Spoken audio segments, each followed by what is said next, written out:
제2차 세계대전을 배경으로 한 드라마 우리 어머니 우리 아버지는 참전을 앞에 두고 파티를 여는 주인공이 스윙 재즈를 듣는다는 이유로 단속을 당하는 장면에서 시작됩니다. 흥미로운 건 여기서 게슈타포가 스윙 재즈를 두고 시비를 거는 모습인데요.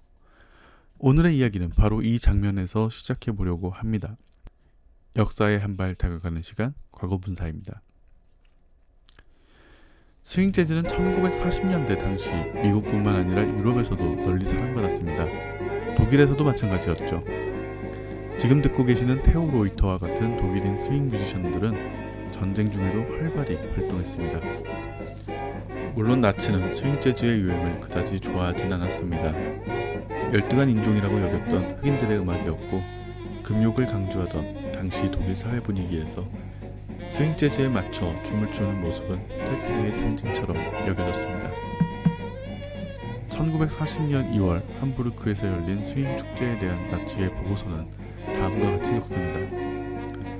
청소년들은 춤과 노래에 맞춰 어김없이 영어 가사를 따라 불렀다. 그들은 도대체가 저녁 내내 오로지 영어로만, 어떤 테이블에서는 심지어 불어로 대화를 한다.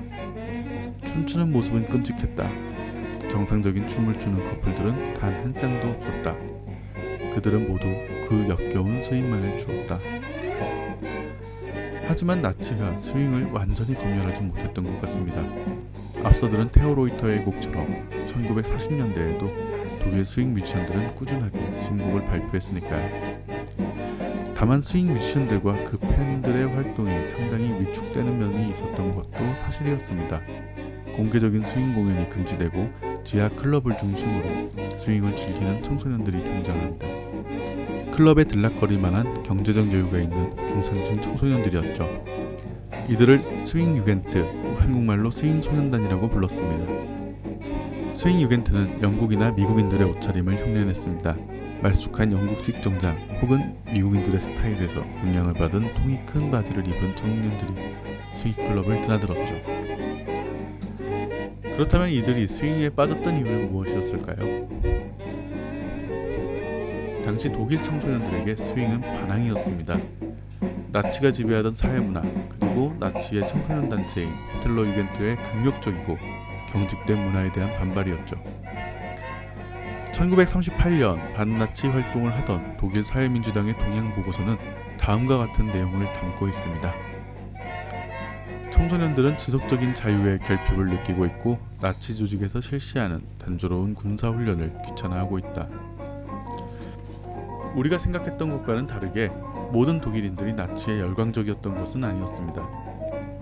40년대 초반까지 평범한 독일인에게 나치의 통치는 오늘날 우리가 생각하는 것과는 다르게 다가왔습니다.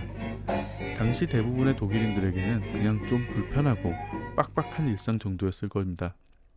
빡빡한 일상 속에서 중산층 청소년들은 스윙 소년단, 노동자 집안의 청소년들은 에델바이스 해적이라는 또래 집단을 통해 소소한 일탈을 이어나갔습니다.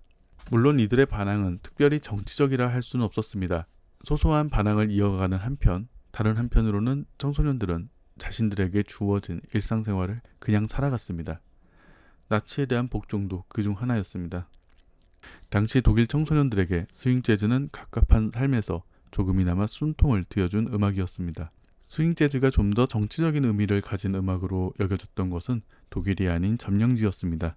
연합군이 독일군을 물리치고 네덜란드를 해방시켰을 때 네덜란드인들은 연합군을 반기며 스윙 재즈를 연주했죠.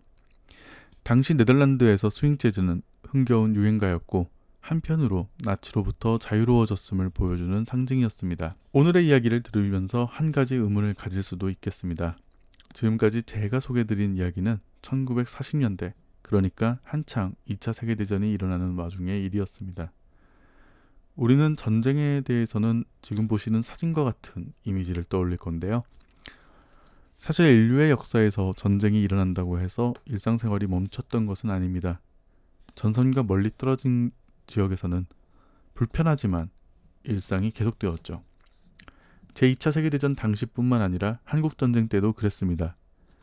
단지 전쟁기의 일상생활에 대한 이야기를 좀처럼 하지 않기 때문에 우리는 폐허가 된 전쟁의 모습만 기억할 뿐이죠.